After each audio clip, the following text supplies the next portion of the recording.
مدفد وان پیوان بکم دیاری سرخاطر چاوین همی دست هلادارا حکمرانیه و تاجرد نتوایتیه. ام ده بارکین جارکا دی. چنکو ام باور نکین یدی. بوا پیروز بیت بگوژیانا آشتی و آزادی. ام ده بارکین جارکا دی. یچ اسمانا هات نخار الوی دنیایه تشتید بو مهلان دمینن و ناینا گهوراندن حتایه. تنوکید بیجی و هکیه. از هر اوم اوی بری زانیاری الوی دنیایه دا.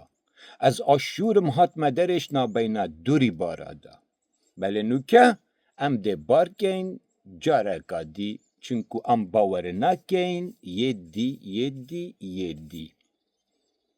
تنوکید بیجی از کیمه و هید بیجیت از کیمه یدیجی ید بیجیت از کیمه دنیا ید بیجیت از کیمه از ده بیجم از کیمه رحامن جه اسمانایه از جسر و بنیوه عردیمه از خلق خاره و صلاله و نیوه ویره همه ناوه من به تایبت چه عردانینه چنینه چنکو یه باش و زانا لود زانید از کیمه ما حوجه بیجم دیروک بینه وکه و ببینه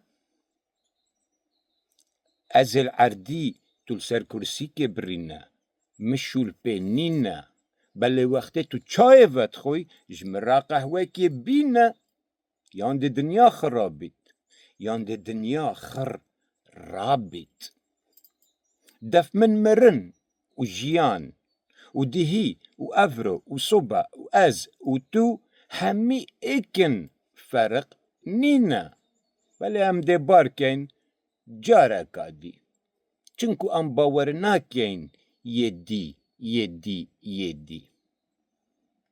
بوا پیروز بیت بگوژیان آشتی و آزادی بو مبسه چیایا و گیره بوا پیروز بیت قصرت گوره و گراند سر آخه ما ناف باجیره